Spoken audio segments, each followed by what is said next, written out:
हम्म।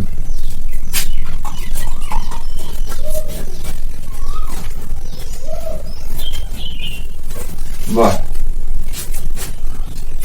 हम्म। आज हम लोग ज्योग्राफी के टॉपिक पे डिस्कस करने वाले हैं और आप लोग का बहुत फेवरेट टॉपिक है। आप लोग बोल भी रहे थे सर उस पर चर्चा कीजिए, मानसून पे। मानसून का देखो टॉपिक एक ऐसा टॉपिक है जो ज्योग्राफी का बहुत ही कोर या कॉमन टॉपिक है। अगर आप भारत के क्लाइमेटोलॉजी पढ़ेंगे तो उसमें मानसून की चर्चा आपको करना ही करना है, क्योंकि भारतीय उपमहाद्वीप या इंडियन पेनिनसुला का एक स्पेशल कैरेक्टर है मानसून। भारतीय उपमहाद्वीप का एक स्पेशल कैरेक्टर है। और अगर आप अखंड भारत की बात करें तो अखंड भारत का एक विशेष कैरेक्टर है या चरित्र है मानसून। और आपको पता होना चाहिए कि मानसून एक ऐसा विषय है जिसकी चर्चा पंचायत से लेकर के पार्लियामेंट तक होता है और स्कूल से लेकर के यूनिवर्सिटी लेवल तक और रिसर्च सेंटर तक किया जाता है। और मानसून के नाराज होने से सरकार पे चुनौती आ जाता है या सरकार के समक्ष चुनौती खड़ा हो जाता है और सरकार भी कटघरे में चली आती है, क्योंकि मानसून से ही सब कुछ डिसाइड होता है। और आपके जितने भी कल्चरल प्रैक्टिसेस हैं, पता ही है कि सब के सब सीजनल है, सब के सब मौसम के अनुसार मनाए जाते हैं, सब के सब कहीं ना कहीं कृषि ओरिएंटेड है, एग्रीकल्चर ओरिएंटेड है। तो इसलिए मानसून एक ऐसे प्रभावशाली व्यक्तित्व की तरह है जिसकी अनुपस्थिति में चाहे हजारों की संख्या की भीड़ क्यों न हो, लाखों की संख्या की भीड़ क्यों न हो, वो बेमानी रह जाती है। ये सेलिब्रिटी की तरह है, कभी ये टाइम पे आ जाता है, कभी लेट से आता है, कभी वादा करके आता ही नहीं है। तो भारत के लिए बहुत महत्वपूर्ण है। भारत के लिए अक्सर कहा जाता है कि भारत की कृषि मानसून का जुआ है, गैम्बलिंग है। भारत के एग्रीकल्चर के साथ मानसून जुआ खेलती है। मानसून आता है, अगर समय पे आया तो कृषि और उस पर निर्भर जितने भी उद्योग हैं फलते फूलते हैं। किसान वादा करके रखता है कि इस बार फसल अच्छा होगा तो बेटी का विवाह करेंगे, बच्चे को पढ़ने के लिए भेजेंगे, अपने लिए कुछ कपड़ा खरीदेंगे, घर बनवाएंगे, वगैरह वगैरह। जो भी उसकी ख्वाहिशें हैं वो सब के सब इसी मानसून के द्वारा पूरा किया जाता है। दूसरी ओर अगर मानसून नहीं आया तो उत्पादन गिर जाता है, देश में अकाल की स्थिति भी आ जाती है, सूखा पड़ने लगता है, भूखमरी आ जाता है और सरकार कटघरे में खड़ी हो जाती है। लोग सरकार की ओर आंखें दिखाने लगते हैं कि हमारे इस संकट में मदद करो। और सरकार अगर सक्षम नहीं हो, थोड़ा सा भी लचर हो, लापरवाह हो, तो लोग उसको भी उखाड़ करके फेंक देते हैं। और अभी की वर्तमान में अगर देखें तो कभी कभी हमारे यहाँ आज भी देखिए तो किसान आज भी हमारे पॉलिटिक्स का डिसाइडिंग फैक्टर है। एक बहुत बड़ा वोटर है किसान, फार्मर, और वो बेचारा असंतुष्ट हो जाता है तो सरकारें हिलने लगती हैं, क्योंकि आज भी 72% आबादी आपकी गांव में रहती है और वो किसी न किसी तरह से प्रत्यक्ष और परोक्ष रूप से कृषि कर्म से ही जुड़ा हुआ है। तो इसलिए मानसून आपके लिए बहुत ही महत्वपूर्ण टॉपिक है। ये टॉपिक ऐसा है कि इसका मैकेनिज्म या इसका तंत्र को समझना भी थोड़ा जटिल है। एक ऐसा मैकेनिज्म है जो ज्योग्राफर, न तो क्लाइमेटोलॉजिस्ट, न तो जियोलॉजिस्ट, किसी ने भी इस मैकेनिज्म को पूरी तरह से 100% डिफाइन नहीं कर पाया है। कुछ ना कुछ इफ बट आइदर वाइदर लगा हुआ है, मे बी ये सब लगा हुआ है, ये भी हो सकता है, ये भी हो सकता है, ये भी हो सकता है। देन मानसून का कोई एक फैक्टर नहीं है, कोई एक कारण नहीं है कि मानसून इसी वजह से आता है। तो इसमें कई रोचक बातें आपको देखने को मिलेंगी, इसीलिए थोड़ा सा क्लास लंबा आपको लेना पड़ेगा। और इसके जो फैक्टर है मानसून बिहाइंड फैक्टर, वो अलग अलग फैक्टर हैं। वो अलग अलग फैक्टर कहीं ना कहीं मानसून को लाने में और मानसून को नहीं आने में दोनों ही तरह भूमिका निर्वहन करते हैं। और वो जो अलग अलग फैक्टर हैं, वो अलग अलग फैक्टर अपने आप में एक मेंस के क्वेश्चन है, मेंस का क्वेश्चन है, वो अपने आप ही पूछा जा सकता है कि बताइए भाई जेट स्ट्रीम कैसे रिस्पॉन्सिबल है मानसून के लिए, आईटीसी जेट कैसे रिस्पॉन्सिबल है मानसून के लिए, ला नीनो एल नीनो का क्या रोल है मानसून में, दक्षिणी दोलन क्या क्या रोल है, हिंद महासागर का क्या, अपने आप में इस तरह से कई फैक्टर हैं जिससे आपको पता चलेगा कि मानसून अकेला व्यक्ति तो नहीं है। जैसे कि दूल्हा मंडप पर बैठने से पहले कई सहायक परिस्थितियों और सहायक कारकों से गुजरने के बाद वो दूल्हा बन करके आके मंडप में बैठता है और विवाह संपन्न होता है। उसी तरह से मानसून भी अपने गंतव्य स्थल यानी भारत पहुंचने में उसके साथ कई लोग प्रभावित उसको करते हैं, कई लोग उसको इन्फ्लुएंस करते हैं, कई लोग उसका दिशा परिवर्तन बारात को मोड़ देते हैं, कई लोग बारात को धीमा कर देते हैं। पहुंचना है 8 बजे तो पहुंचते हैं 2 बजे रात को लोग। तो उसी तरह से मानसून के साथ भी होता है। तो मानसून एक गजब का फिनोमिना है और इसको हमको आसानी से समझने की कोशिश करना है ताकि मेंस में भी सवाल जो भी पूछा जाए आप आराम से लिख सकें। आप इसका कॉन्सेप्ट समझ जाएंगे तो आराम से लिख लेंगे। देन आज का हमारा टॉपिक्स है origin and onset of Indian monsoon. Origin and onset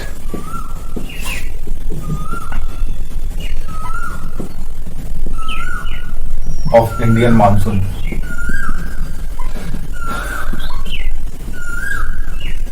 ये आपका टॉपिक है आज का।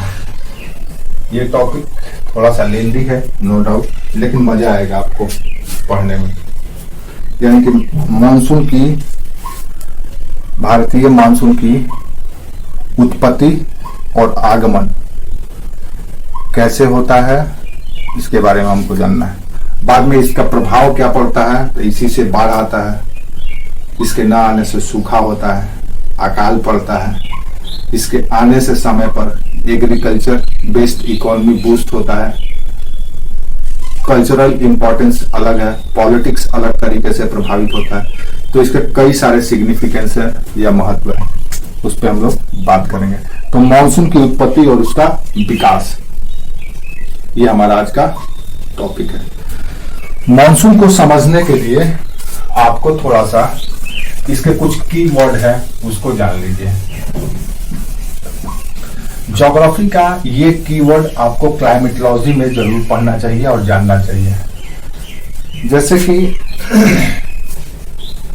हाई प्रेशर, लो pressure, high temperature, low temperature, high pressure, लो pressure, high temperature, low temperature, convectional current,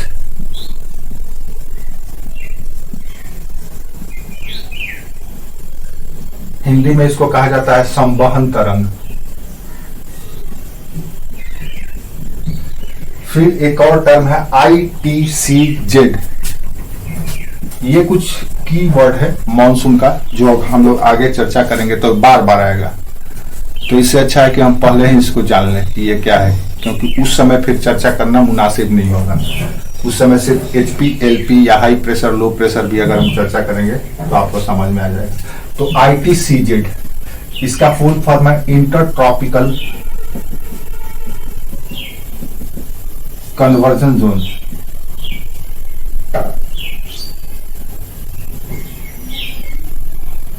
conversion zone, inter tropic, Hindi में इसको कहा जाता है उष्ण कटिबंधीय अभिसरण क्षेत्र। इसको हिंदी में कहा जाता है उष्ण कटिबंधीय अभिसरण क्षेत्र।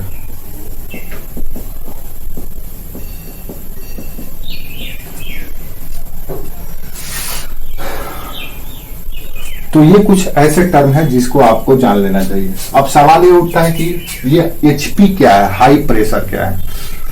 हाई प्रेशर, दरअसल हाई प्रेशर उस तंत्र को या व्यवस्था को कहा जाता है कि एक यूनिट प्रति इकाई आप इसको मीटर स्क्वायर मीटर पे कर सकते हैं कि मान लो प्रति मीटर स्क्वायर पर एयर का कितना प्रेशर है, इसको हम प्रेशर कहते हैं, एयर प्रेशर कहते हैं। एक यूनिट में अगर देख लिया जाए, अगर 1 सेंटीमीटर स्क्वायर पर 1 सेंटीमीटर स्क्वायर में एयर का कितना प्रेशर है, इसको हम लोग प्रेशर कहते हैं। आप देखेंगे कि सतह से ऊपर जैसे जैसे जाएंगे एयर प्रेशर कम होता चला जाता है। इसलिए जब ऊंचे पर्वतों पे जब चढ़ाई लोग करते हैं तो वहां पे हवा की कमी होने लगती है, प्रेशर कम होने लगता है और बॉडी का प्रेशर ज्यादा होता है तो ब्लड आपका बाहर नाक से निकलने लगता है। इसलिए लोग आर्टिफिशियल एयर टैंक लेकर के जाते हैं और एयर अपना लेते हैं। तो एयर प्रेशर यानी कि सेंटीमीटर पर स्क्वायर पे एयर का कितना प्रेशर है। हाई प्रेशर वो क्षेत्र होता है जहां पर वायु दाब ज्यादा होता है। लो प्रेशर वो एरिया होता है जहां पर वायु का दाब या प्रेशर कम होता है। ये क्यों होता है? तो इसका कारण ये है कि अगर सतह पे लो प्रेशर एरिया को ढूंढना है तो वो वहीं पे मिलेगा जहां पे सूर्य तप या सोलर एनर्जी या सोलर हीट या सोलर आइसोलेशन जो होता है वो पड़ता है। उसके वजह से हवाएं गर्म होकर के ऊपर उठ जाती है और ये लो प्रेशर का एरिया यानी कि कम वायु दाब का एरिया में कन्वर्ट हो जाता है। तो हाई प्रेशर जहां पे हवा का दाब ज्यादा है, लो प्रेशर जहां पे हवा का दाब कम है या नगण्य हो जाता है, तो एकदम बिल्कुल कम हो जाता है, तो इसको लो प्रेशर कहा जाता है। तो स्वाभाविक है कि हाई प्रेशर वहां पे होगा जहां पे शीतलता होगी, ठंडा होगा, यानी कि यहाँ पे टेम्परेचर क्या होगा, लो होगा, यहाँ पे टेम्परेचर क्या होगा, हाई होगा। दोनों का विपरीत संबंध है। हाई प्रेशर जहां पे होगा वहां पे टेम्परेचर लो होगा, जहां पे लो प्रेशर होगा वहां पे क्या होगा, टेम्परेचर हाई होगा। तो ये दोनों के बीच का एक विपरीत संबंध है। टेम्परेचर क्या है? तो टेम्परेचर का मतलब यहाँ पे सूर्य तप से है, सूर्य का रोशनी का जो सूर्य से जो आइसोलेशन आता है उससे उसका तापमान प्रति स्क्वायर मीटर पर कितना है ये देखा जाता है। तो आप कल्पना कीजिए कि गर्मी के दिनों में भारत में ज्यादा टेम्परेचर होगा कि शीत ऋतु में? पता चलेगा गर्मी के दिनों में। मार्च से लेकर के सितंबर तक भारत में टेम्परेचर ज्यादा रहता है। उसके बाद सितंबर के बाद से कम हो जाता है। क्यों कम हो जाता है? क्योंकि सूर्य इक्वेटर के साउथ में चले जाता है। सूर्य नहीं जाता है, पृथ्वी का जो रोटेशन है वो इस एंगल पे आ जाता है कि भारत का जो मुख्य भूमि है वो सूर्य से सीधे न पड़ करके तिरछा हो जाता है, जैसा हम लोग ज्योग्राफी में आगे देख चुके हैं प्रीवियस क्लास में। तो जहां पे हाई टेम्परेचर होगा वहां लो प्रेशर होगा, जहां पे लो टेम्परेचर होगा वहां पे हाई प्रेशर होगा। अब ये हाई प्रेशर और लो टेम्परेचर के खेला में ही एक खेला है कॉन्वेक्शनल करंट का। कॉन्वेक्शनल करंट दरअसल कहां पे होता है? तो लो प्रेशर एरिया में होता है। ये यहाँ पे देखने को मिलता है। कैसे देखने को मिलता है? तो कॉन्वेक्शनल करंट या संवहन तरंग उस तरंग को कहते हैं जब ये हर एक जगह पे आपको मिलता है। ऐसा नहीं है कि कॉन्वेक्शनल करंट सिर्फ सतह में ही मिलता है, हर एक जगह पे आपको कॉन्वेक्शनल करंट मिलता है। तो कॉन्वेक्शनल करंट दरअसल क्या है कि ये संवहन तरंग किसी माध्यम से थ्रू मीडियम के थ्रू वो क्या करता है, उठ करके जाने लगता है। तो पृथ्वी जब गर्म होता है तो यहाँ की गर्म हवाएं गर्म होकर के ऐसे ऐसे ऊपर उठ करके चली जाती है। इसी को हम लोग कहते हैं कॉन्वेक्शनल करंट, संवहन तरंग। तो ये संवहन तरंग क्या करता है, लो प्रेशर एरिया क्रिएट कर देता है। तो कॉन्वेक्शनल करंट का भी संबंध यहाँ पर लो प्रेशर एरिया से है, न कि हाई प्रेशर एरिया में आपको देखने को मिलेगा। क्योंकि हाई प्रेशर एरिया में हवाएं शीतल जगह पर ऊपर से आकर के बैठती है, हवाएं इस जगह पर आकर के बैठती है।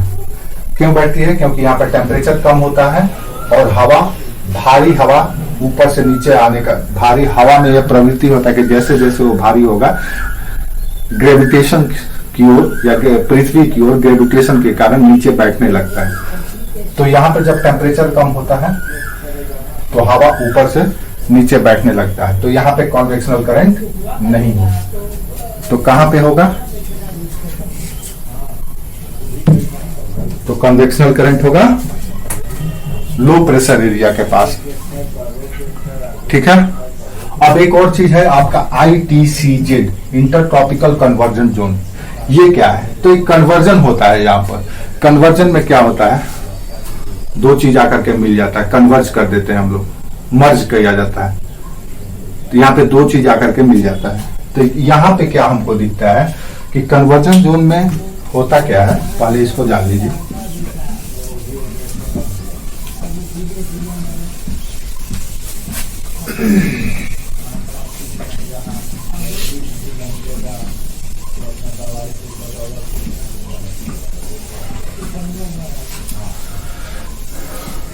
दरअसल कन्वर्जन जोन वो लाइन की तरह है, वो रेखा की तरह है जो परिवर्तित होते रहता है, चेंज होते रहता है। ये इस तरह से फ्लक्चुएट करता रहता है, स्थानांतरित होते रहता है। आज यहाँ है तो कल यहाँ है, परसों यहाँ है। अगर मंथ के हिसाब से देखें तो मार्च के महीना में देखें तो इक्वेटर पर है, अप्रैल में देखो तो 8 डिग्री पर है, मई में देखें तो 16 डिग्री पे पहुंच गया है, जून में देखें तो ये 23.5 डिग्री पर पहुंच गया है। अभी कन्वर्जन जोन है क्या? कन्वर्जन जोन दरअसल high temperature low pressure convectional current वाला क्षेत्र है।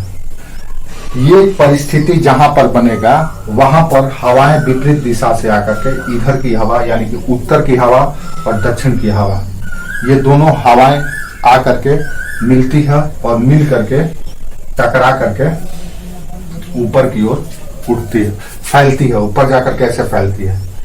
इसको हम लोग अभिसरण क्षेत्र कहते हैं। दोनों हवाएं मिलेगी, मिल करके यहाँ पे ऐसे टकरा करके फैलती है।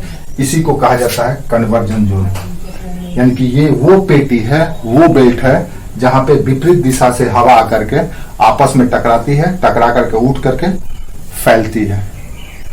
और यही चीज, ये मैकेनिज्म या एक तरह से एक विशेष प्रकार की परिस्थिति पैदा करती है मॉनसून को आकर्षित करने के लिए। अब अगर कल्पना करो कि मान लो जून का महीना है, जून के महीना में high temperature, low pressure, CC और ITCZ आपका पूरे भारत में बन गया है, विशेष करके पाकिस्तान, पंजाब, गंगा का मैदान तक ये एरिया फैल गया है ITCZ।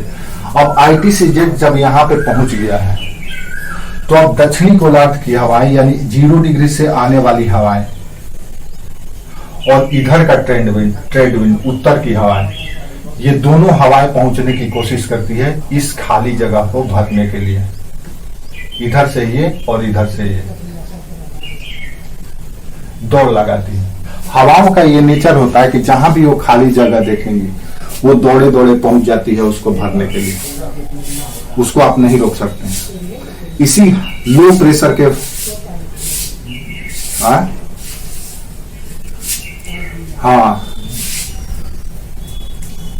वेरी गुड, गर्म हवा नीचे आ जाता है। आपका पंखा क्या करता है? पंखा यही काम करता है, वो साइक्लोन क्रिएट करता है। साइक्लोन एंटी साइक्लोन का काम करता है। ऊपर की ठंडी हवा को नीचे धकेलता है, नीचे से जो गर्म हवा हुआ उसको ऊपर फेंकता है। आपका जो वेंटिलेशन है, वेंटिलेशन में ऊपर ही क्यों लगाते हैं, नीचे क्यों नहीं लगाते हैं? इसलिए लगाते हैं क्योंकि गर्म हवा गर्म होकर के ऊपर उठता है और ऊपर उठ करके फिर वो फैलता है, हल्का हो जाता है। हाँ, गर्म कब होता है? जब उसमें वाष्प नाम का कोई चीज नहीं रहता है, वो सॉलिड फॉर्म में आ जाता है, उसमें सेचुरेशन नाम का कोई चीज नहीं रह जाता है, आर्द्रता नाम का कोई चीज नहीं रह जाता है, तो इसलिए वो हल्का होकर के ऊपर उठता है। लेकिन जैसे जैसे उसमें सेचुरेशन होगा, आर्द्रता होगा, वो ठंडा होगा और ठंडा होने के कारण वो नीचे बैठेगा, भारी चीज नीचे झुकता है। पेड़ जितना ज्यादा फलदायक होगा उतना ही ज्यादा झुकेगा। जितने ज्यादा लोग बुद्धिमान होंगे उतना ही सरल स्वभाव के हो जाते हैं, इसी वजह से, क्योंकि उनके पास ऑलरेडी इतना बोझ होता है दिमाग के ऊपर कि वो इस तरह से हो जाते हैं। तो ये ITCZ convectional current, low pressure, high temperature ही जिम्मेदार है मॉनसून का। अब ये यहां तक आप समझ गए, ये कुछ फंडामेंटल या की टर्म था जिसको आपको समझना चाहिए था। इसके बगैर आप मॉनसून को नहीं समझ सकते हैं, मॉनसून के मैकेनिज्म को। आगे भी इसको समझते रहेंगे हम लोग, आगे भी आएगा, इस तरह की चर्चाएं आगे भी होती रहेंगी। यहां तक समझ में आया? हाँ, अब सवाल ये, अब हम लोग देख लेते हैं कि मॉनसून है क्या बेसिकली। आपसे अगर हम कहें कि आपसे अगर कोई पूछ ले कि भाई आप इतने पढ़े लिखे हैं, मॉनसून क्या है? क्या मॉनसून वर्षा है, कोई सीजन है, कोई मौसम है, या आप कह सकते हैं कि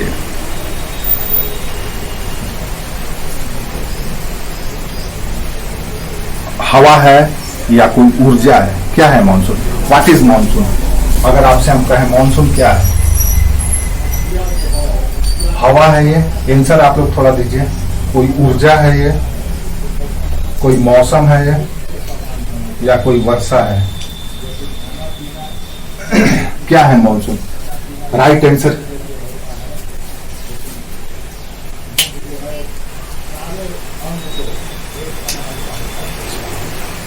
monsoon is associated with heavy rainfall. Is it true? Is it right?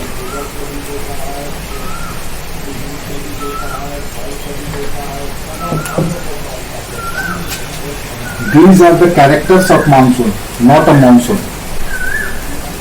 These are जैसे हम किसी का नाम, इंडिविजुअल का नाम लें और उसका कैरेक्टर बताएं, वो खूबसूरत है। No, monsoon is energy. Monsoon एक ऊर्जा है। किस तरह का ऊर्जा है? तो ये लेटेंट हीट है, गुप्त उष्मा है। इसको गुप्त उष्मा कहते हैं, गुप्त उष्मा ऊर्जा है। Monsoon is a latent heat energy.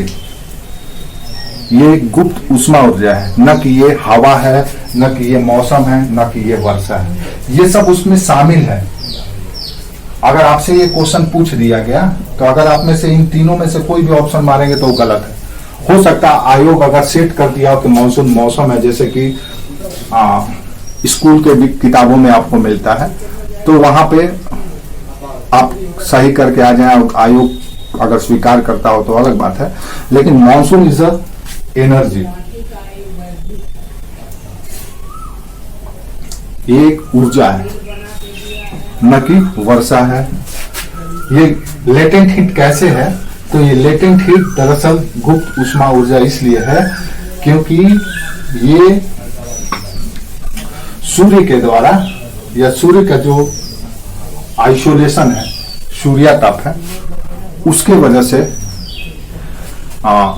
उसकी जो ऊर्जा है वही ऊर्जा हवाओं में प्रवेश करता है या हवाओं के साथ आता है और हवाओं को उन स्थान पे पहुंचाता है, लेकर के आता है कि चलो भाई वहां पे चलना है, खाली जगह है। हवा तो अपने खुद भी जाता है वहां पे, और इसको साथ में ये भी जाता है कि चलो हम भी चलते हैं, और ये बारिश कराता है। एनर्जी क्या चीज का है? तो इसको भूख है। किस चीज का? तो ये गर्म है। किस चीज का भूख है? तो ठंडा होने का। तो ठंडा कैसे होगा? तो वाष्पीकरण से जो जल वाष्प वायुमंडल में फैलता है उसको एब्जॉर्ब करता है। तो एनर्जी है, उष्मा ऊर्जा है। अगर हवा में मानसूनी हवाओं में लेटेंट हीट ना हो, गुप्त उष्मा ऊर्जा ना हो, तो हवा, सूखा हवा आकर के क्या करेगा? आपका बारिश कराएगा? नहीं करा पाएगा। और भी तो हवा चलते रहता है, ट्रेड विंड तो चलते रहता है। ये ट्रेड विंड कहीं पर ट्रेड विंड ही है, लेकिन वही ट्रेड विंड शीतकाल में तो बारिश नहीं कराता है। वही ट्रेड विंड अगर देखें जो सालों भर, जिसको हम सनातनी पवन कहते हैं, बाकी समय तो कभी पानी नहीं कराता। ये जून से ही क्यों शुरू होता है? सोचिए, यानी कि कहीं ना कहीं उसमें उष्मा ऊर्जा है।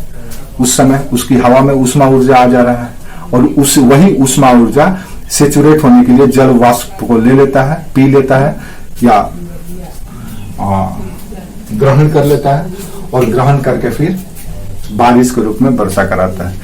तो monsoon is a latent heat energy, not a season, not a rainfall या प्रिसिपिटेशन, और न तो ये कोई हवा है, विंड है, बल्कि ये लेटेंट हीट एनर्जी है। मॉनसून एक एनर्जी है और वही एनर्जी ये सब कुछ लेकर के चलता है। तो ये कुछ की टर्म या की कॉन्सेप्ट था जो आपको समझना चाहिए। अब आइए हम लोग देखते हैं भारत के मॉनसून के बारे में। तो भारत के मॉनसून की जब आप बात करते हैं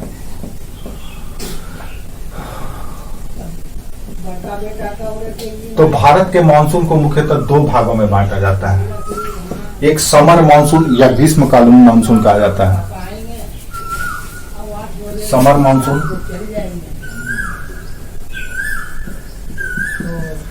और दूसरा विंटर मॉनसून, ग्रीष्मकालीन और शीतकालीन। अब आप बोलेंगे कि सर शीतकालीन भी, ठंडा में भी मानसून होता है क्या? बिल्कुल होता है। तो ये होता है 21 मार्च से 23 सितंबर, और ये होता है 23 सितंबर से 21 मार्च। भारत में दोनों का मजा मिलता है, लेकिन संपूर्ण भारत को तो नहीं मिलता है, कुछ विशेष क्षेत्र को नहीं मिलता है। तो मानसून का दोनों पैटर्न भारत में काम करता है, समर भी और विंटर भी। समझ में आया यहां तक?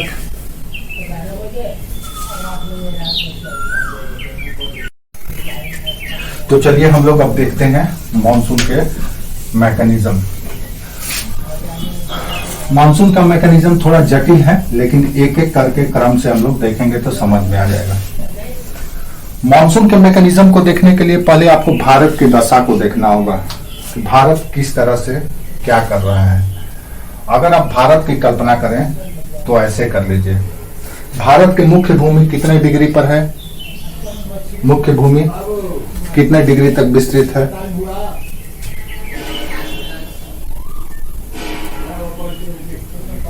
भारत की मुख्य भूमि कितने डिग्री तक विस्तृत है? 8 डिग्री तक। 8 डिग्री तक, और ऐसे 6 डिग्री तक।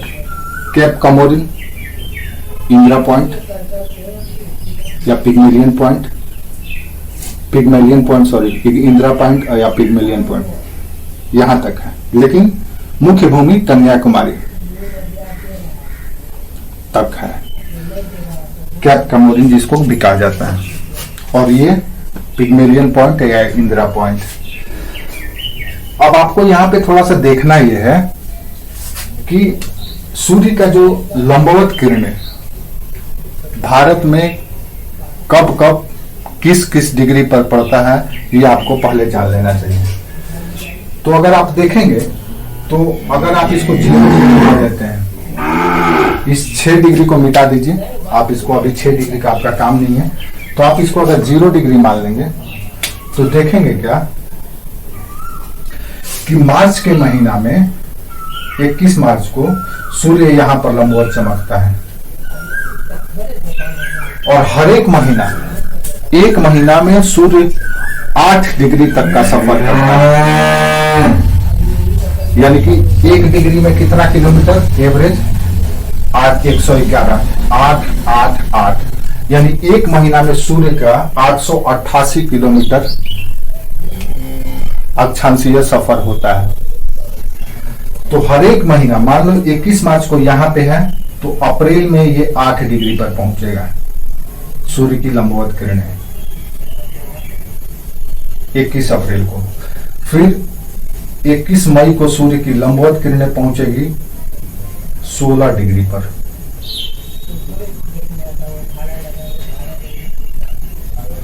फिर मई में पहुंच जाएगी मार्च, क्या बोल रही है, जून में पहुंच जाएगी, जून में पहुंच जाएगी 23.5 डिग्री पर, और उसके बाद जून से वापस आने लगता है। जुलाई में वापस 16 डिग्री पर आ जाएगा, अगस्त में वापस 8 डिग्री पर, और सितंबर में आपको पता ही है 23 सितंबर को वापस इक्वेटर पर चमकने लगता है। उसके बाद सूर्य दक्षिणायन हो जाता है अक्टूबर में 8 डिग्री दक्षिणीय अक्षांश पे, नवंबर में 16 डिग्री दक्षिणीय अक्षांश में, और दिसंबर में 23.5 डिग्री दक्षिणीय अक्षांश में। यानी कि सूर्य का अगर रेंज देखा जाए तो 23.5 डिग्री उत्तर से लेकर के नॉर्थ हेमिस्फीयर में, उत्तरी गोलार्ध में 23.5 डिग्री उत्तरी गोलार्ध से लेकर के 23.5 डिग्री दक्षिणी गोलार्ध तक का सफर तय करती है पूरे वर्ष भर। यह है सूर्य का साइकिल ऑफ मोशन, गति का चक्र सूर्य का यही है। यानी पृथ्वी की अगर आप कल्पना करें, ऐसे पृथ्वी कर लें और इधर अगर आप सूर्य को बना लें तो आप देखेंगे कि सूर्य, अगर आप इसको दो हिस्से में बांट दें, 0 डिग्री, इसको अगर आप 0 डिग्री मान लें तो 23.5 डिग्री यहां से लेकर के यहां तक ही सूर्य ऐसे रोटेट करता है, जाता आता है।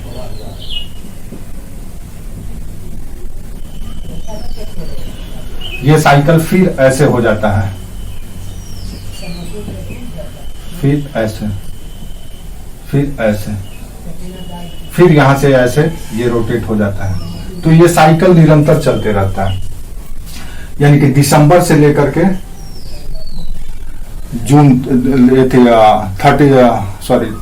दिसंबर 31 से लेकर के जनवरी 1 तक का साइकिल यही है। इसी तरह से सूर्य घूमते रहता है, और इसी के घूमने की वजह से नॉर्थ हेमिस्फीयर और साउथ हेमिस्फीयर दोनों में मौसम का परिवर्तन होता है। इसीलिए आपके यहाँ सितंबर के बाद से क्या शुरू हो जाता है, शीत ऋतु शुरू हो जाता है, ठंडा लगने लगता है आपको, क्योंकि सितंबर के बाद सूर्य दक्षिण की ओर चले जाता है। और मार्च जैसे ही शुरू होता है आपके यहाँ गर्मी शुरू हो जाता है। 21 मार्च के बाद आप सब रजाई, बिस्तर, सूटर, जैकेट निकाल करके, मोफलर निकाल करके, टोपी निकाल करके रखने लगते हैं। इसका कारण है कि सूर्य इस ओर चले जाता है जिधर आप हैं। याद रखिएगा, दुनिया का या इस धरती का most of the nation is situated in the north hemisphere. अधिकतर देश विश्व के उत्तरी गोलार्ध में ही बसे हुए हैं। गिने चुने कुछ देशों को छोड़ दिया जाए तो, जैसे ऑस्ट्रेलिया को छोड़ दिया जाए, और साउथ अमेरिका का कुछ हिस्सा और कुछ हिस्सा अफ्रीका का, तो बाकी के सारे देश नॉर्थ हेमिस्फीयर में ही। ये नॉर्थ हेमिस्फीयर वाले पहले सबके सब साउथ हेमिस्फीयर में ही थे, लेकिन धीरे धीरे प्लेट का मूवमेंट के कारण वो इक्वेटर के पार चले गए। इसीलिए धरती का सबसे ज्यादा वाटर बॉडी या जल राशि साउथ हेमिस्फीयर में ही पाया जाता है। इसलिए एक और चीज आप यहां पे याद रखिए कि जब सूर्य और पृथ्वी का सबसे ज्यादा नजदीक होता है, जब सूर्य या पृथ्वी सूर्य के सबसे ज्यादा नजदीक होता है, उस समय पृथ्वी पर गर्मी बहुत कम लगता है। क्यों लगता है? क्योंकि उस समय सूर्य साउथ हेमिस्फीयर में लंबवत चमक रहा होता है, न कि नॉर्थ हेमिस्फीयर में। अगर उस समय सूर्य नॉर्थ हेमिस्फीयर में लंबवत चमक रहा होता तो जनवरी के महीना में सबसे ज्यादा गर्मी पड़ता है, जब सूर्य पृथ्वी के सबसे नजदीक होता है। लेकिन वो साउथ हेमिस्फीयर में होता है, और साउथ हेमिस्फीयर में वाटर बॉडी ज्यादा है, इसीलिए पानी गर्म भी लेट से होता है, और जल्दी गर्म नहीं होता, और जल्दी धीरे धीरे ठंडा भी होता है, या जल्दी ठंडा भी नहीं होता। तो इसलिए ये सिचुएशन होता है, और इसका प्रभाव आपके मौसम पर भी पड़ता है। तो ये जो साइकिल है, इस साइकिल को याद रखो दिमाग में कि मार्च से सूर्य जैसे जैसे उत्तरायण होता है, 21 अप्रैल को जहां 8 डिग्री पर आता है, 21 मई को अगर 16 डिग्री पर, एक महीना का या 30 दिन का आप रेशियो लेकर के चलिए, 1-2 दिन आगे पीछे हो सकता है। तो 21 मई को जहां पे अप्रैल में जहां पे 8 डिग्री पे होगा, मई में यहां पर, तो जून में यहां पे होता है। जून में अब समझिए, कल्पना कीजिए, वो जो टर्म या कॉन्सेप्ट हम लोग बात किए थे, high pressure, high temperature HT, low pressure CC और ITCZ। कल्पना कीजिए जरा, क्या ये भी इसके साथ घूमता होगा? तो पता चलेगा हाँ। कैसे? क्योंकि सूर्य ही इसी तरह से घूम रहा है, जा रहा है, आ रहा है। हालांकि सूर्य अस्थायी है, पृथ्वी अपना ये कर रहा है, अपने एक्सिस पर घूम रहा है। तो उसके एक्सिस पे घूमने की वजह से, एक्सिस पे और ऑर्बिट पे, दोनों पे घूम रहा है। तो ये ऑर्बिटल मूवमेंट की वजह से ऐसा हो रहा है, एक्सल मूवमेंट से नहीं हो रहा है। एक्सल मूवमेंट से क्या होता है? सिर्फ डे और नाइट होता है।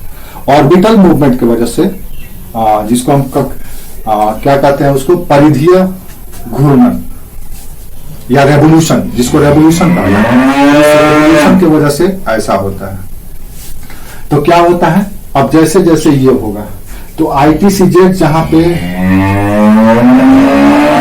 मार्च में यहां पे होगा हाई प्रेशर, लो pressure, high temperature, low pressure, convectional current, ITCZ मार्च में यहां पे होगा। अप्रैल में यहां पे ये सारी चीज पहुंच जाएगी। मई में ये सारी चीज high temperature, low pressure, CC और ITCZ यहां पे पहुंच जाएगा। तो जून में ये यहां पे चले जाएगा, high temperature, low pressure, convectional current और ITCZ। यानी कि ये सब कुछ इक्वेटर से यहां तक रोटेट होते रहता है। और ये रोटेट हो रहा है तो यह इसका मतलब यह है कि हवाओं को निमंत्रण दिया जा रहा है। कौन सी हवाओं को?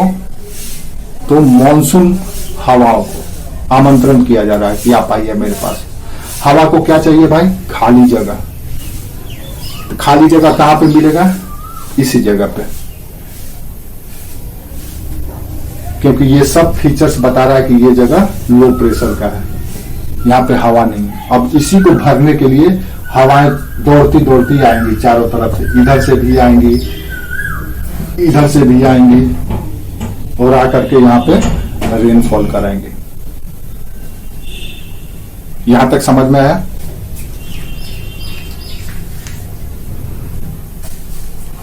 समझ में आया?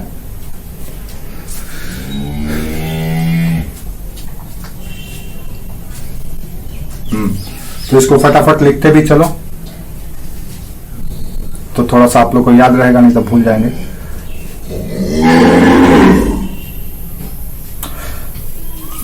समर मानसून या ग्रीष्म मानसून की उत्पत्ति कैसे होती है? हाउ इट्स ओरिजिन, या how what is the mechanism of origin of summer monsoon. Summer monsoon की उत्पत्ति का तंत्र क्या है? ये आप कह सकते हैं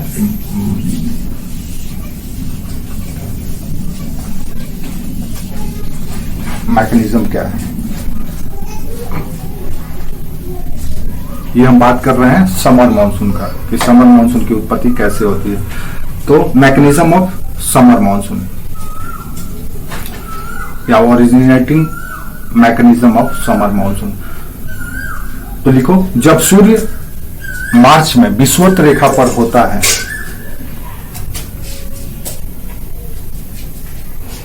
तो हवाएं गर्म होकर ऊपर उठती हैं,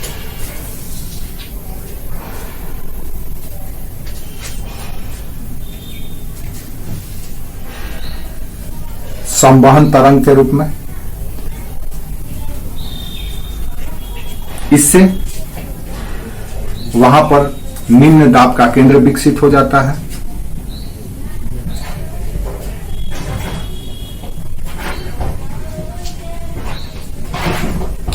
फलस्वरूप उत्तरी लो प्रेशर मीन्स निम्न दाब, हाई प्रेशर माने उच्च दाब। निम्न दाब का केंद्र विकसित, क्या लिखी हो बोलो? ठीक है। जब सूर्य मार्च में विषुवत रेखा पर लंबवत होता है, वर्टिकल होता है, तो वहां पे हवाएं गर्म होकर संवहन तरंग के रूप में ऊपर उठती है, जिससे विषुवत रेखा पर निम्न दाब का या लो प्रेशर का एरिया विकसित हो जाता है। और इसके कारण लो प्रेशर के एरिया विकसित होने के कारण उत्तरी ट्रेड विंड या उत्तरी व्यापारिक हवाएं और दक्षिणी व्यापारिक हवाएं यानी कि साउदर्न ट्रेड विंड या सनातनी हवाएं उस स्थान पर आकर के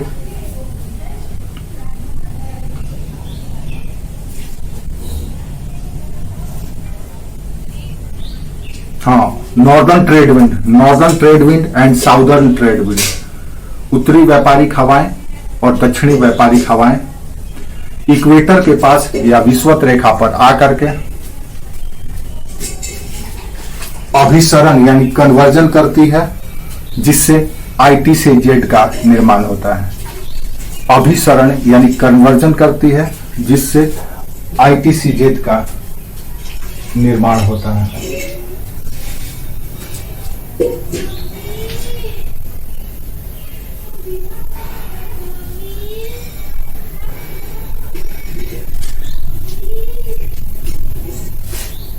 इन भौतिक परिस्थिति के निर्माण के बावजूद भी यहां पर चक्रवात नहीं आता है, बल्कि डोलड्रम का निर्माण होता है। 0 डिग्री से अगर आप इक्वेटर के पास देखेंगे तो जब ये कंडीशन विकसित हो जाता है HT, LP, CC, IT, CZ, तो यहाँ पे साइक्लोन आना चाहिए। जैसा कि आगे देखेंगे साइक्लोन आता है, लेकिन यहाँ पे साइक्लोन नहीं आता है। ये परिस्थिति के बावजूद भी यहाँ पे डोलड्रम हो जाता है, डोलड्रम का विकास होता है। डोलड्रम ये 0 डिग्री से लेकर के 5 डिग्री तक आपको मिलेगा। 5 डिग्री नॉर्थ, 5 डिग्री साउथ। ऐसा इसलिए होता है क्योंकि यहाँ पर टकराने के बाद हवाएं ऊपर की ओर उठ जाती है और ये एरिया वैकेंट हो जाता है, खाली हो जाता है। तो यहाँ पर मार्च में ये सिचुएशन क्रिएट होता है, डोलड्रम का निर्माण हो जाता है। तो डोलड्रम क्या है? तो डोलड्रम एक लो प्रेशर एरिया है। कहां पे पाया जाता है? इक्वेटर के पास पाया जाता है। यहाँ पे कन्वर्ज करके हवाएं ऊपर उठ जाती है। ठीक है, आपसे पूछा जाएगा डोलड्रम क्या है, कहां पे पाया जाता है, डोलड्रम बेल्ट कहां पे पाया जाता है? तो इक्वेटर के पास पाया जाता है। मार्च के बाद अप्रैल में पढ़े, आगे बढ़िए। अप्रैल के महीना में 8 डिग्री उत्तरी अक्षांश पर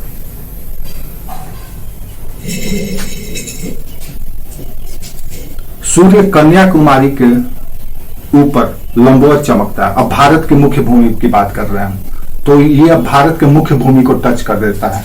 कब? अप्रैल का महीना। ये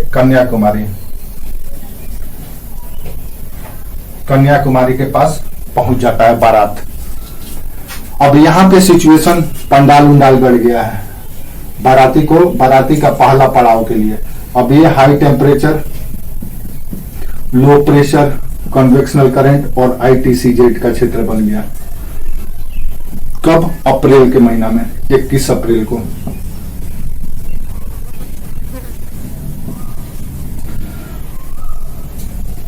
अब यहां पे सेम सिचुएशन हो जाएगा, हवाएं यहां भी उत्तर से आएंगी और दक्षिण से आएंगी। ये बेल्ट तैयार हो गया। इसकी वजह से क्या होगा कि 8 डिग्री पर, याद रखिए, ITCZ यहां पर जैसे ही ये मुख्य भूमि के पास आता है तो सूर्य की रोशनी अगर सिर्फ कन्याकुमारी पर लंबवत पड़ रही है तो सिर्फ यही क्षेत्र गर्म नहीं होता है, बल्कि स्थल का क्षेत्र है, पठारी क्षेत्र है, तो उसके आसपास का क्षेत्र भी और उत्तर की ओर खिसक करके गर्म हो जाता है। इसीलिए जैसे जैसे आप सतह पर आएंगे तो ITCZ लाइन सीधा नहीं मिलता है, बल्कि ऐसे मिलेगा आपको। तो जहां पे 8 डिग्री पे सूर्य का लंबवत किरण यहाँ पे पड़ रहा है, अब ये क्या होगा, कुछ इस शेप में दिखने लगेगा। 0 डिग्री पे था तो ITCZ सीधा था, ऐसे एकदम स्ट्रेट लकीर की तरह था। लेकिन जैसे ही मुख्य भूमि पर आया, high temperature, low pressure, convectional current, तो ITCZ अब सीधा ऐसे लाइन ना होकर के इस तरह से हो जाएगा। यानी कि सूर्य का रोशनी यहां पे पड़ रहा है, इस रेखा पर लंबवत पड़ रहा है, लेकिन इसका प्रभाव अब यहां तक पहुंच गया है। तो यानी इतना क्षेत्र गर्म, जैसे कि आप देखेंगे कि लकड़ी है और लोहा है, तो लोहा का अगर एक पॉइंट पे गर्म करेंगे तो ये पॉइंट तो गर्म होगा ही, साथ साथ उसके आसपास का पॉइंट भी, क्षेत्र भी जल्दी ही गर्म हो जाता है। लकड़ी का देखेंगे तो इसमें लकड़ी में क्या होता है कि जहां पे जलाए आप लगाए हैं वहीं पे गर्म होगा, उसमें कन्वेक्शनल करंट या संवहन तरंग काम नहीं कर पा रहा है। लेकिन जैसे ही लोहा आयरन में कन्वेक्शनल करंट काम कर रहा है, यानी कि आप कह सकते हैं कि तरंगे जो है हीट वेव वो फैलता है, फैलने की वजह से आसपास का क्षेत्र को भी गर्म कर देता है। तो सतह पर भी यही चीज आपको देखने को मिलेगा। जैसे ही सूर्य 8 डिग्री पर पड़ेगा, ITCZ अब सीधा ना होकर के ऐसे हो जाएगा, इतना क्षेत्र पर उसका प्रभाव हो जाएगा। ठीक सिचुएशन मई में 16 डिग्री पर यही चीज हो जाता है और ITCZ सीधा ना होकर के ऐसे हो जाती है मई में। जून में अगर देखें तो जहां 23.5 डिग्री पर सूर्य लंबवत चमक रहा है, अब इसका प्रभाव पूरे पाकिस्तान, पंजाब, ये सब क्षेत्र, राजस्थान, ये सब क्षेत्र पर फैल जाता है। चमकता यहां पे है 23.5 डिग्री पर, लेकिन प्रभाव पूरा यहां तक हो जाता है ITCZ का, यानी लो प्रेशर एरिया यहां तक हो जाता है। हाई टेम्परेचर का एरिया राजस्थान, पंजाब और पाकिस्तान का ये सारा belt high pressure, high temperature, low pressure और कॉन्वेक्शनल करंट का क्षेत्र हो जाता है। और आपको पता होना चाहिए कि ये मई का महीना है, जिस समय न तो खेत में कोई फसल होता है, न तो नदी में कोई पानी होता है। राजस्थान का थार का मरुस्थल है। इधर भी आएंगे तो इधर भी जो रेत का क्षेत्र है, बांग्लादेश, असम का बांग्लादेश का जो क्षेत्र, इधर भी रेत का पूरा मरुस्थल है। तो इसके वजह से ये एरिया पूरी तरह से हीट हो जाता है और टेम्परेचर पहुंच जाता है 45 टू 48 डिग्री और माहौल पूरा गर्म। अब जहां पे आप कल्पना कीजिए कि यहां पे 8 डिग्री पर है तो ये ऐसे है। जब 16 डिग्री पर पहुंचता है तो यहीं पर उसको मिलता है बैतूल का पठार, यहीं पर मिलता है सतपुरा, और आपको पता है ये सब के सब प्रायद्वीपीय पठार का एरिया है। और प्रायद्वीपीय पठार यानी चट्टान का एरिया है और चट्टान हीट हो जाता है, नंगी है, हीट होकर के यहाँ पे कन्वेक्शनल करंट उठता है, लो प्रेशर एरिया के रूप में विकसित हो जाता है। विंध्य पर्वत है, तो विंध्य पर्वत, बैतूल पठार, सतपुड़ा, इन सबों के कारण ये एरिया पूरी तरह से, मालवा का पठार, ये एरिया पूरी तरह से गर्म हो जाता है मई में। जून में चले आइए तो जून में स्थिति देखेंगे तो आप पाकिस्तान, पंजाब और राजस्थान का क्षेत्र भी पूरी तरह से गर्म हो जाता है और गर्म होकर के माहौल बन जाता है, यानी कि जो विवाह स्थल या मंडप स्थल यहाँ पे, ये सब पड़ाव है। जैसे बारात जब निकलता है तो बीच बीच में रुकता है, होल्ड करता है, तो ये होल्डिंग पॉइंट है। जब यहाँ पे आ जाएगा तो पूरे देश में मानसून फैल जाता है, यानी बारात पहुंच गया है दरवाजे पर और दरवाजा का माहौल 45 टू 48 डिग्री गर्म है। जैसे कि ब्याह में जिस घर में बारात आता है वहां का माहौल पूरा गर्म रहता है, खलबली रहता है, आसपास का थोड़ा कम रहता है। जैसे आसपास का आप देखेंगे कि बारात जहां से निकल होता है तो उसे दूर से ही रास्ता बनाया जाता है, लाइटिंग किया जाता है, सजावट किया जाता है और दूर तक कुछ कुछ लोग दिखाई देते हैं। लेकिन जैसे जैसे बारात स्थल के पास जाएंगे वहां पे सरगर्मी ज्यादा आपको मिलेगा, हर एक तरह के लोग मिलेंगे, चमक धमक मिलेगा, पॉलिश और सजावट दिखेगा। तो ये बारात पॉइंट ये है, बारात घर ये है, यहाँ पे पहुंचना है, दूल्हा है मानसून, और इस मानसून को लाने के लिए इस तरह का सिचुएशन क्रिएट कर दिया है। अब शुरू होता है कहानी।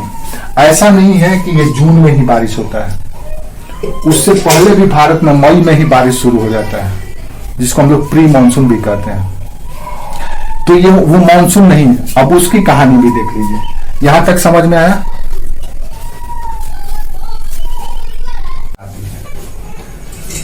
अब आइए देखते हैं हम लोग कि भाई आपको पता है कि मानसून जून में आता है। हमने देखा मानसून की बात की तो हमने जो समर मानसून की बात की तो उसमें हमने कहा कि मार्च से ही सितंबर तक हमने काउंट किया, 21 मार्च से लेकर के 23 सितंबर तक। लेकिन भारत में मानसून का आगमन 5 जून से शुरू होता है। केरल में 5 जून को हिट करता है और वहां से मानसून की शुरुआत होती है। लेकिन भारत की अगर कंडीशन को देखने जाएंगे तो यहां पर जून से पहले मई महीना में भी बारिश होने लगता है, विशेष करके छत्तीसगढ़,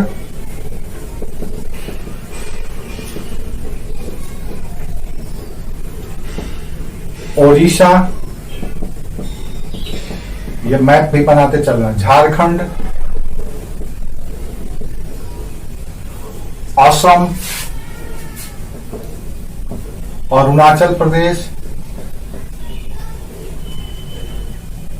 ये सब एरिया में मई के महीना में बारिश होता है। इसके अलावा अगर आप देखें तो कर्नाटक और केरल, कर्नाटक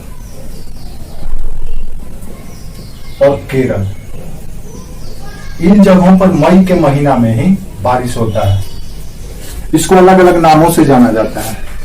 जैसे अगर आप देखें तो यहाँ पे असम में यहाँ पे जो बारिश होता है मई के महीना में, इसको कहा जाता है बोडोसिला। बोडोसिला, BORDOSHILA, बोडोसिला। तो वहीं इस क्षेत्र में झारखंड, उड़ीसा, छत्तीसगढ़, बंगाल का क्षेत्र में यहाँ पे कहा जाता है काल बैसाखी। आप देखेंगे तो इसी क्षेत्र में इस समय चक्रवात आता है, पूरे झारखंड में आता है, उड़ीसा में आता है, थोड़ा बहुत छत्तीसगढ़ में भी पहुंच जाता है। अक्सर आप देखेंगे मई के महीने में झारखंड में, उड़ीसा में खूब चक्रवात आता है। समुद्र के नजदीक है, ज्यादा दूर नहीं है, इसके वजह से। ठीक, अगर यहाँ पे चले आए तो यहाँ पे ये काल बैसाखी कहा जा रहा है, यहाँ पे बोडोसिला कहा जा रहा है। मई के महीना में जो बारिश हो रहा है, यहाँ पे जो बारिश हो रहा है केरल में, इसको कहा जा रहा है कॉफी सावर।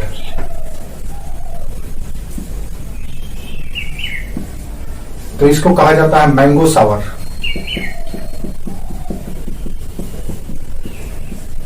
मई के महीना में केरल के में इस समय कॉफी का फसल होता है, तो कॉफी का फसल के लिए बहुत अच्छा होता है, इसलिए इसको कॉफी सावर कहा जाता है। कर्नाटक में आम का बगीचा हो, आम का खूब फल होता है, तो इस बारिश की वजह से आम का फसल या आम पक जाता है, तो जिसके वजह से आम के लिए हेल्दी वेल्दी होता है, तो इसको मैंगो सावर कहा जाता है।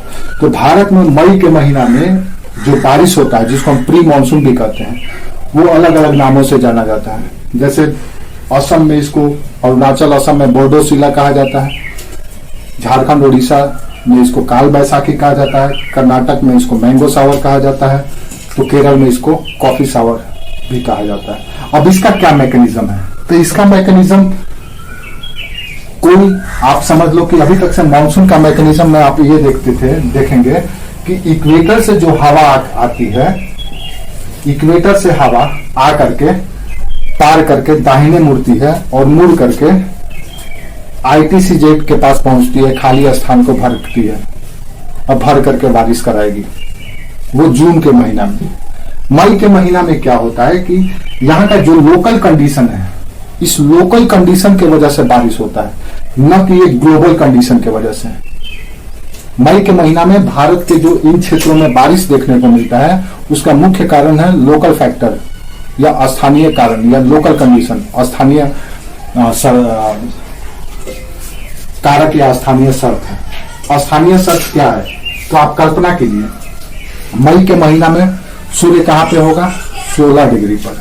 16 डिग्री पर अगर सूर्य का रोशनी लंबवत पड़ रहा है, तो ये सारा का सारा क्षेत्र यहाँ तक पूरा हिट हो जाता है, पूरा ये और ये पूरा क्षेत्र। इन क्षेत्रों में इस समय कोई फसल नहीं होता है, भूमि एकदम नंगी होती है।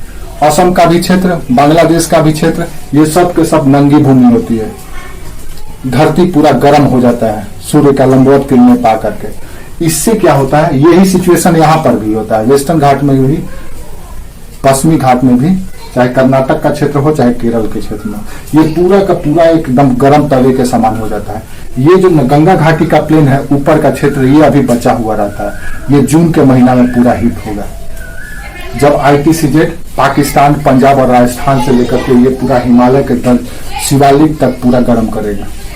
तो ये सिचुएशन में क्या होता है कि ये लो प्रेशर का पूरा भारत का भूमि बन जाता है। अब लो प्रेशर के एरिया बनने के कारण से सागर से, बंगाल की खाड़ी से हवाएं दौड़ने लगती है इस ओर, इसको भरने के लिए। हवाएं जब यहां से उठ करके यहां चलती है तो पहुंचने के क्रम में आर्द्रता ग्रहण करते हुए आती है और असम के मैदान में पहुंच करके यहाँ के पहाड़ों से टकरा करके जबरदस्त बारिश कराती है। इसी तरह से यहाँ पर साइक्लोन भी पहुंचता है उड़ीसा पे, झारखंड में। ये साइक्लोनिक वर्षा होता है इस समय, यहाँ पे हो चाहे यहाँ पे हो चाहे यहाँ पे हो, ये सब जगह पे साइक्लोनिक वर्षा होता है। साइक्लोनिक क्या है? ये एक लोकल फैक्टर की वजह से होता है। स्थल में लो प्रेशर एरिया क्रिएट हुआ, यहाँ की भारी हवाएं, सागर की हवाएं भारी होती है स्थल के तुलना में, तो इसके वजह से ये हवा इस ओर घूमने लगती है या जाने लगती है और जाने के क्रम में आर्द्रता भी ग्रहण कर लेती है और ग्रहण करके इस क्षेत्र में बारिश कराती है। इसी तरह से यहाँ पर भी है, अरब सागर की हवाएं गर्म होकर के अरब सागर की हवाएं इस लो प्रेशर के एरिया को भरने के लिए ऐसे चल देती है और इस क्षेत्र के पहाड़ों से टकरा करके, जैसे अनईमोदी, नीलगिरी, डोडा डोडा, कुद्रेमुख, इन सब क्षेत्रों से टकरा करके बारिश कराती है और इसको हम अलग अलग नामों से जानते हैं। तो मई के महीना या प्री मानसून का मैकेनिज्म ये है, न कि 0 डिग्री के दक्षिण से आने वाली हवाएं आकर के यहाँ पे बारिश कराती है, बल्कि ये साइक्लोनिक वर्षा होता है इस समय। क्लियर है?